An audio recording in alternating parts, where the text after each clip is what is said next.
Hi, I'm Keith Abell. I've been a pharmacist now since 1995, but my journey didn't stop at prescriptions. I entered pharmacy to help people heal, but early on, I realized something unsettling. Healthcare wasn't about wellness. It was about pharmaceuticals. And disease? It's not caused by deficiency in prescription drugs, but healthcare is all about managing disease with prescription drugs and not healing the disease. That realization changed everything. I believe the body is divinely designed with the ability to repair, restore, and thrive when given the right support. That's why I've spent my career focusing on nutrition and supplementation, not just to help people survive, but to help them truly thrive, to live their life to the fullest. Then came COVID, and like so many others, I faced it head on. But the long-term effects didn't fade. They lingered. And that personal experience lit a fire in me, a passion to dig deeper, to ask harder questions, and uncover solutions that go beyond symptom management. Now, at nearly 65, I'm not winding down. I'm just getting started. Because what I found in this research, especially around immune health and transfer factors, is too important to keep quiet. People deserve to know. They deserve truth. They deserve the tools, and they deserve hope. And that's why I'm here, to share what I've learned, to empower others, and to help you reclaim your health, your autonomy, and your future. My mission? To empower people with truth, tools, and a community so you can take back control of your health and your future. Now, if you care at all about long-term wellness and the truth behind what's really happening in the body after COVID and the messenger RNA vaccines, you're in the right place. Today, we're unpacking the spike protein controversy, what it is, and what two top medical experts are warning us about, and what it means for your immune system. But we're also going a little bit deeper, because for millions of people, the story didn't end with recovery. It evolved into something more complex, more persistent, and more misunderstood.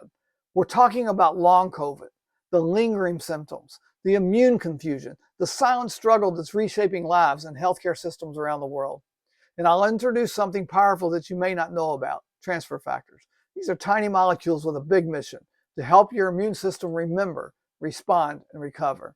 In a time when immune dysfunction and chronic inflammation are stealing energy, clarity, and resilience from so many folks, these molecules may be more relevant than ever before. So let's dive in. Let's begin with the first expert voice that sparked widespread concern and deepened this conversation. Dr. Peter McCullough is one of the most published cardiologists in America, and he's been sounding the alarm about what's really happening post-COVID and post-vaccine. He's reviewed extensive pathology and clinical cases, and what he is seeing is troubling. Watch what he has to say. Almost as if the entire world has been poisoned. Okay. Either with the infection, SARS-CoV-2, or with the vaccine, or both. Estimates are 97% of us got this illness. Here's the virus here. The spike protein is the spine on the surface of the virus. The human coronavirus, we could get infected with these. The spike protein, we now know with very good investigation from the House Subcommittee investigations on the origins of this, it was engineered in the Wuhan Institute of Virology. It's not a naturally occurring protein.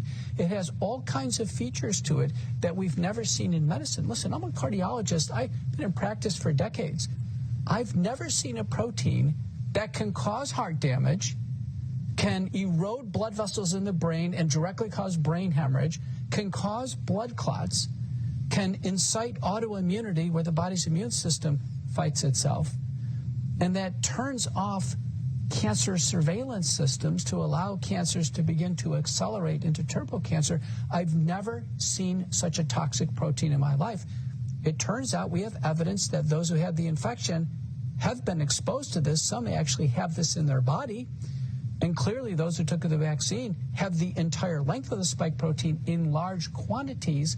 And now... And keep dosing themselves with more and more right. and more. Which is, very few people are, but we have evidence, and with no funding. Remember, Health and Human Services, even with the new team, has no request for applications to investigate what the spike protein has done to the human body. The Biden administration spent $1 billion on long COVID. No spike protein projects. Don't look over here. There's a mass oblivion to the problem of the spike protein, but I can tell you, I have patients in my practice, and we're working with a research lab in Germany. We have evidence of Pfizer, Moderna physically in the human body, and spike protein being produced everywhere in the body, circulating in bloodstream 3.2 years after the shots. We can find it in biopsies in tissues. This is alarming. People should be alarmed that this messenger RNA has been synthetically altered through a process called pseudouridination. There's no known human enzymes that can break down the messenger RNA. The spike protein, no human enzymes known that can break it down. But let me tell you what, humanity could be in for an incredibly difficult time. If you look at mortality across the globe, clearly 2021 is going to be one of the worst years in history. Now, the American cancer statistics just came out. They're on Focal Point Substack. And, cancer overall is about the same, slightly down. But the ones that are advancing are the most common cancers. So in women, it's breast cancer, and in men, it's prostate cancer. So Dr. McCullough warns that spike proteins, no matter whether they came from the virus or were injected into you from the messenger RNA vaccines, those spike proteins can persist for months, even longer. Not just in the bloodstream, but accumulating in places like the brain and heart and reproductive organs and kidneys and more. He's raising serious concerns about spike-triggered immune dysfunction, myocarditis, autoimmune responses, and their potential link to long COVID. Here's the kicker. Mainstream medicine says these spike proteins vanish quickly, but Dr. McCullough asks, where's the tissue-level proof? If spike proteins are still circulating a year later, shouldn't we rethink what we're being told? He believes we're facing a silent burden, one that's not being addressed and certainly not being talked about enough. This isn't fear-mongering. It's about asking the right questions and demanding real answers. And that's exactly what we're here to do. And it's not just Dr. McCullough sounding the alarm. Another prominent voice, Dr. Patrick Soon, is raising the stakes even higher. He's not only a biotech entrepreneur and a cancer researcher, but he's also the inventor of breakthrough cancer treatments. Listen to what he has to say about the spike protein. Well, what's really worrisome to me now is not just the rate, but the population in which it's increasing, i.e. the younger people. We're clearly seeing an increase in certain types of cancer like pancreatic cancer, ovarian cancer, colon cancer, and we're seeing it in younger people. But I never saw pancreatic cancer in children.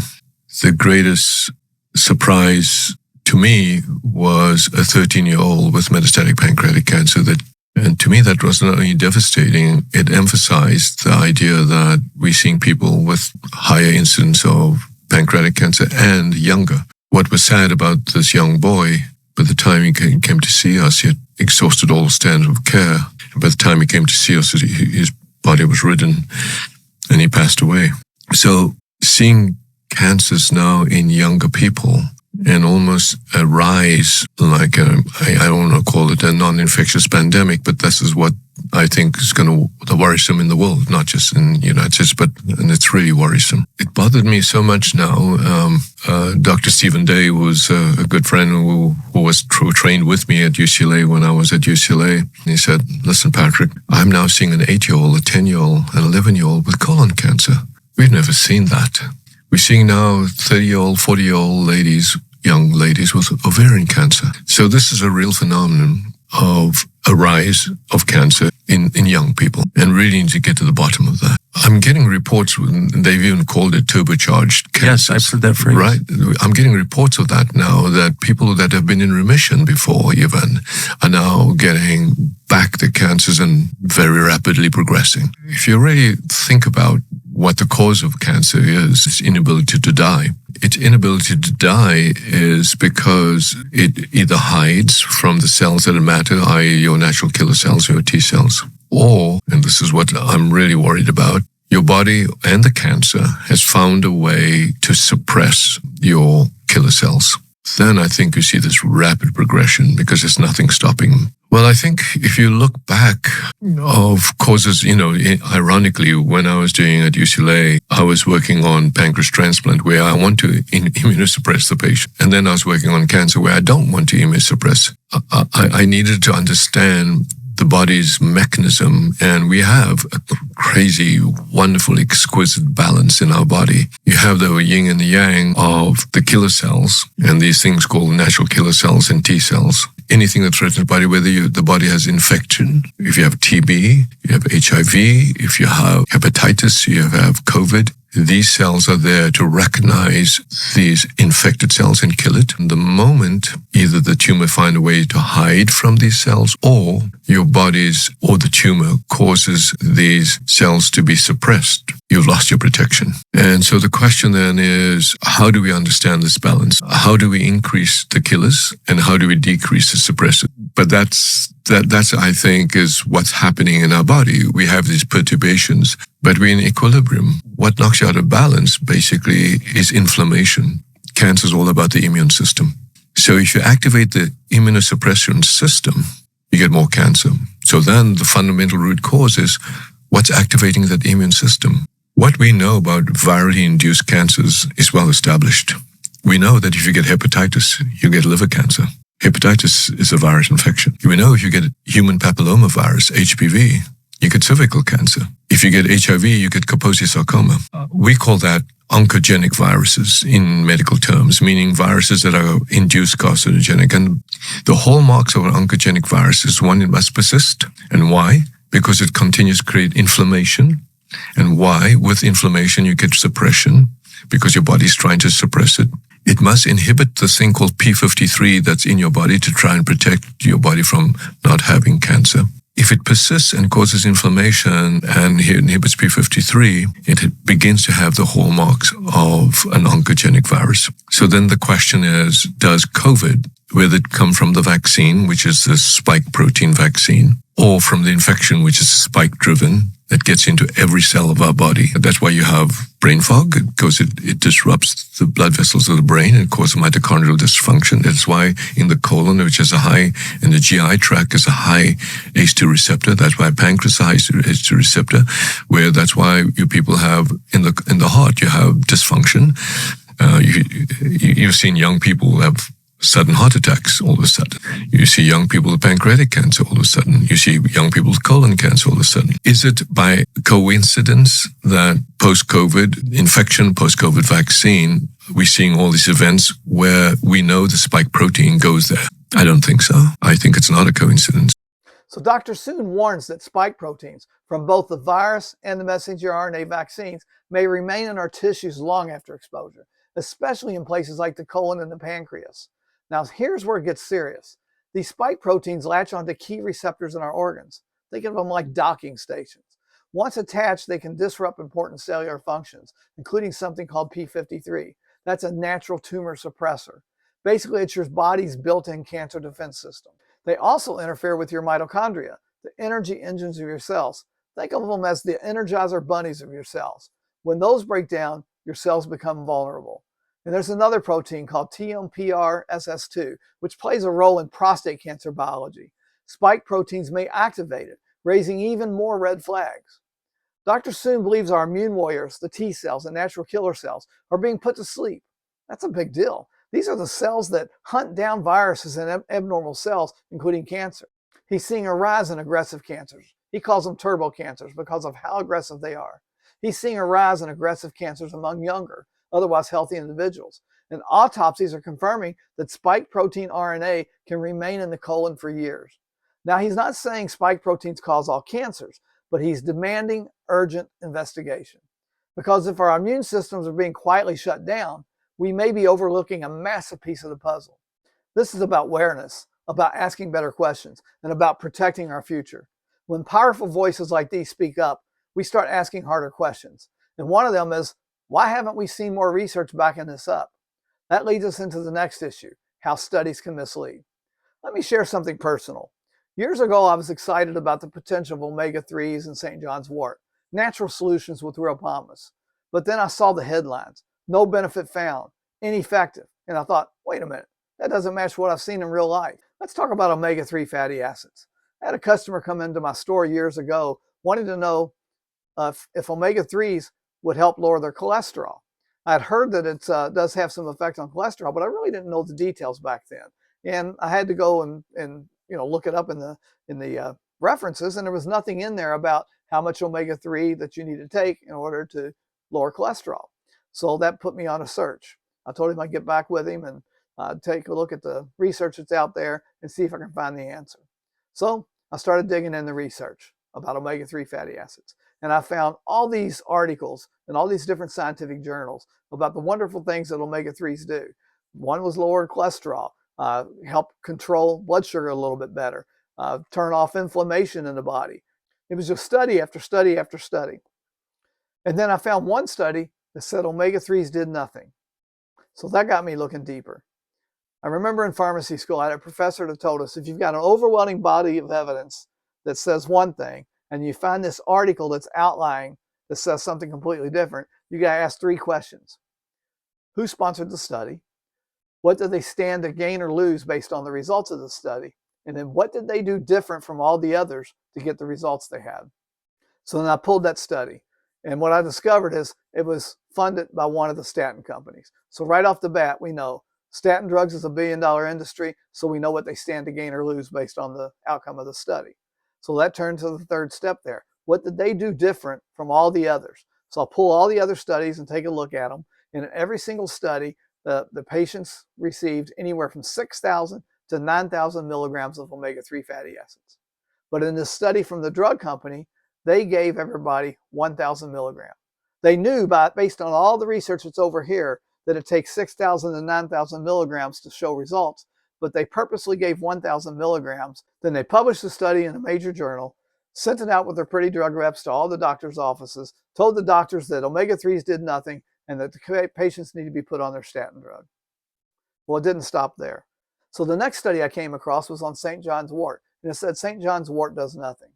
Well, St. John's wort is a herb that helps with depression, and it's been around for hundreds of years. In fact, in Europe at the time, it was one of the first-line treatments for depression. What we knew about St. John's wort was it takes anywhere from 30 to 90 days for it to build up in your system enough to have a positive effect. But here we have this study that said St. John's wort did nothing. So I asked those 3 questions. Who sponsored it? What did they stand to gain or lose? And what did they do different than what the common knowledge already was? So in this case, St. John's wort was sponsored by a selective serotonin reuptake inhibitor company, SSRI. The SSRIs are drugs like Prozac and Paxil that are used for depression. In fact, in the United States, it was the #1 drug category that's being used for depression. So right off the bat, we know what they stand to gain or lose. They want to get their SSRIs into the European market and knock St. John's wort out and become the primary treatment for depression. So what did they do different in their study that produced no results compared to what we already know and what was common knowledge on St. John's wort? Well, in their study, they gave St. John's wort for 1 week. 1 week, 30 to 90 days for St. John's wort to build up enough in the system to be effective in depression. The SSRI drugs, Paxil, Prozac, those types of drugs, it also takes anywhere from 30 to 90 days to build up in the system to have any effect on depression. They both take the same amount of time, but the drug company knew that it takes 30 to 90 days. They gave it for 1 week, published their article that it did nothing, and sent that out to their drug reps and started telling the doctors in Europe that you need to get all your patients on the SSRIs because St. John's wort did nothing. They tested St. John's wort, a herb that takes months to work, in just 1 week. That's like judging a marathon runner after the first mile.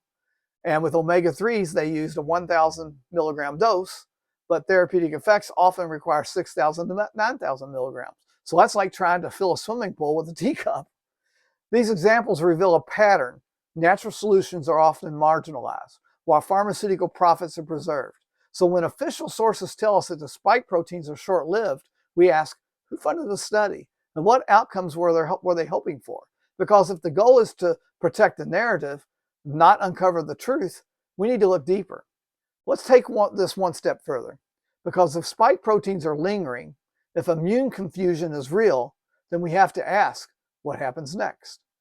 What happens to the body when it's stuck in a state of low-grade inflammation, immune misfiring, and cellular stress? That's where the conversation shifts from spike protein exposure to long COVID. Now, long COVID isn't just a buzzword. It's a lived reality for millions of people. I suffer from it myself. People who recovered from the initial infection but never truly got their health back.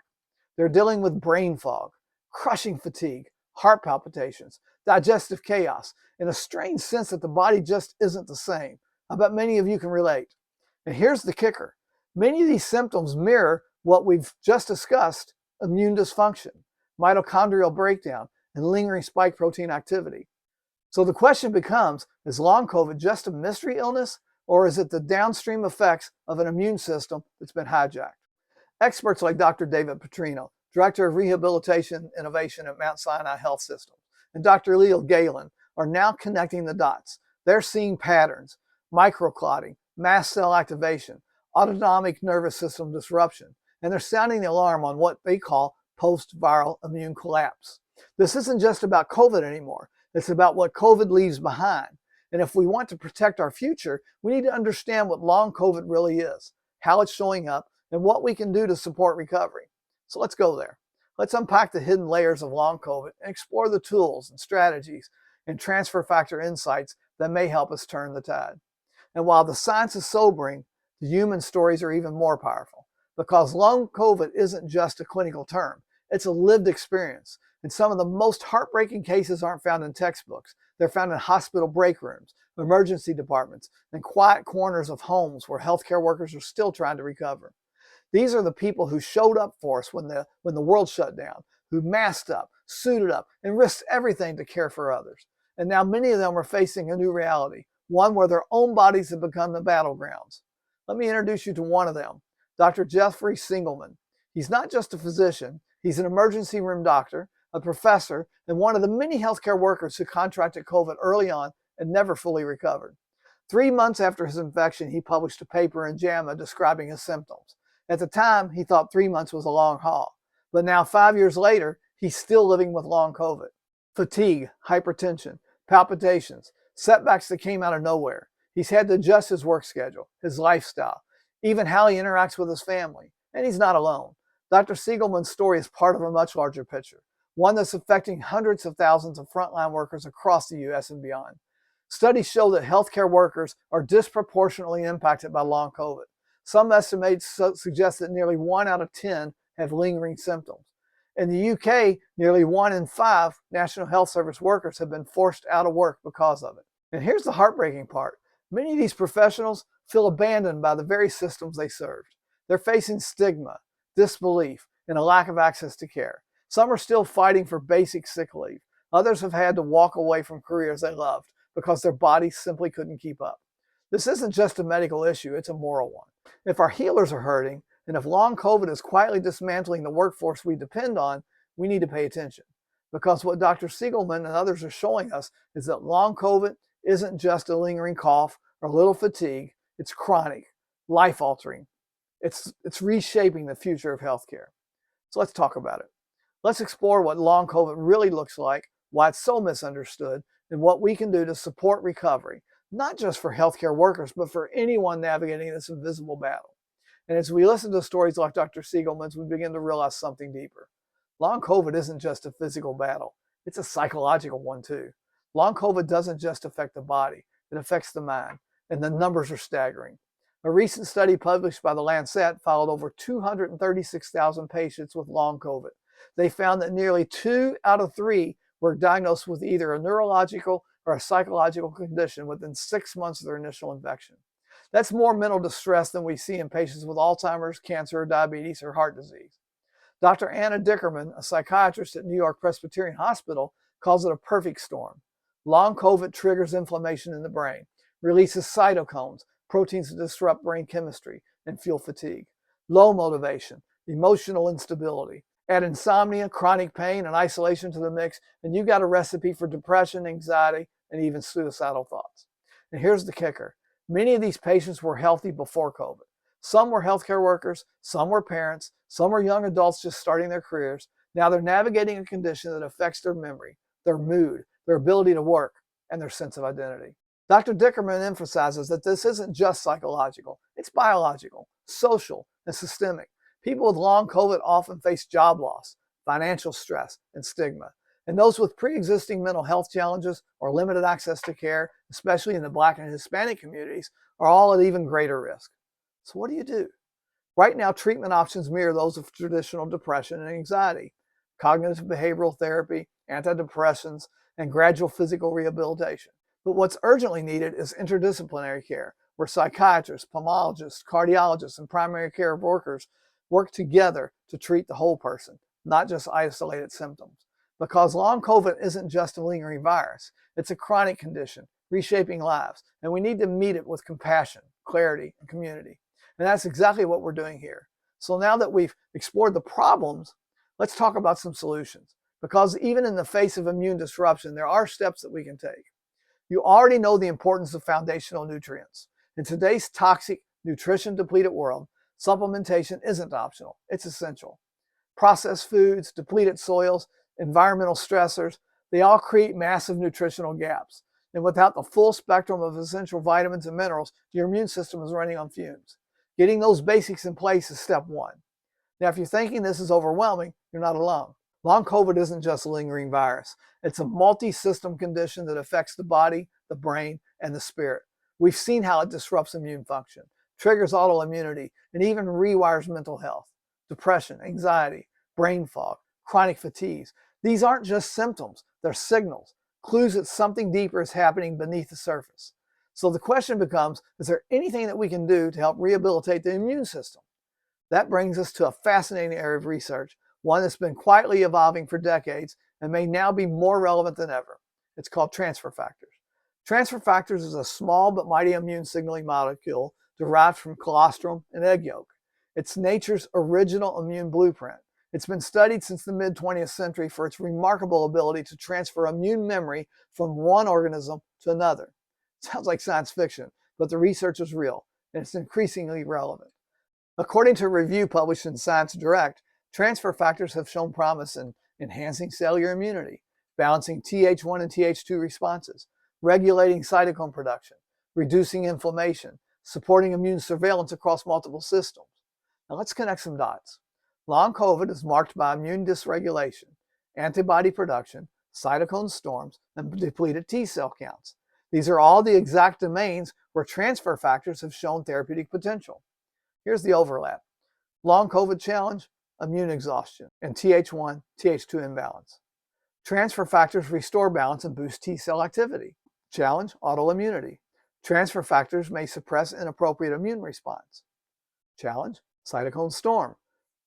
Transfer factors modulate cytokine production and reduce inflammation. Viral persistence. Transfer factors enhance immune clearance of viral particles. Neural inflammation and brain fog. Transfer factors may reduce inflammation via immune modulation. Low CD4 and CD8 counts. Transfer factors stimulate lymphocyte proliferation. Multi-symptom systems. Transfer factors support systemic immune regulation. Now let's be clear, transfer factors aren't a magic bullet. Clinical trials are ongoing, but the immune level overlap with long COVID is striking, and it opens the door to new conversations about recovery, especially for those that are still lost and involved. So if you've been wondering, is there a way to help my immune system remember, respond, and recover? Transfer factors may be part of that answer. So let's get practical. If transfer factors hold promise for the immune recalibration, what exactly is it, and how does it work? Because unlike vitamins and minerals or herbs that simply nourish the body, transfer factors do something far more sophisticated. They act as immune messengers, carrying memory, not just molecules, teaching your immune system how to recognize, respond to, and remember threats with precision. They're found naturally in colostrum and egg yolk, and thanks to pioneering work from 4Life Research, they've been extracted, concentrated, and elevated into a new category of immune support. Here's how they work. Transfer factors help your T cells and your natural killer cells, the frontline defenders of your immune system, wake up, recognize threats, and respond with precision. Not with panic, not like the cytokine storm that we had in COVID, but with precision. Not with overstimulation, but with balance. Research shows they enhance the natural killer cell activity. They promote cytokine balance. They support Th1 and Th2 modulation. That's critical for resilience against viruses and autoimmune stress. In fact, 4Life studies show that transfer factors activate a variety of immune cells, the B cells, the T cells, the macrophages, and even boost natural killer cell activity in the presence of a health threat. And unlike many supplements that just add nutrients, transfer factors provide information. They teach your immune system how to stay alert, how to adapt, and how to recover. This is especially valuable if your immune system has been dulled or suppressed, just like Dr. Soong and Dr. McCullough have warned. Now, to help you visualize how this works inside the body, let's take a quick look at this animation from 4Life. 4Life Transfer Factor is clinically proven to activate the immune system within 2 hours. Transfer factors aren't vitamins, minerals, or herbs. They are molecules that transfer immune memory and knowledge from one cell to another. They teach your immune system to recognize, respond to, and remember potential threats. 4Life Transfer Factors provide vital information and education to your immune system. Let's follow the path of transfer factors through the body as they raise your immune IQ. First, the capsule travels down your esophagus to the stomach. There, it dissolves, and the individual transfer factor molecules are released. The transfer factor molecules enter the intestines, where they encounter groups of immune cells called Peyer's patches. Peyer's patches are concentrated centers of immune cells, and this is where 4Life Transfer Factor begins educating your immune system. They support many different kinds of immune cells, such as natural killer cells, T cells, B cells, macrophages, and more. When the transfer factors encounter an uneducated immune cell, they enter and educate that cell so it can better recognize, respond to, and remember health threats. From there, the newly educated cell creates more transfer factors to place on its surface.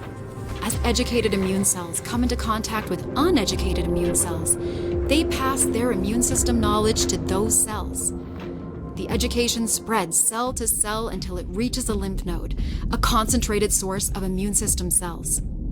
Here, the educated cells work quickly to transfer their immune system knowledge, and soon all the cells in the lymph node have transfer factors to pass to the rest of the immune cells in your body. This transfer of immune knowledge spreads throughout the body until your entire immune system is fortified by transfer factors, making for a smarter and more vigilant immune system. Try 4Life Transfer Factor products today to raise your immune IQ.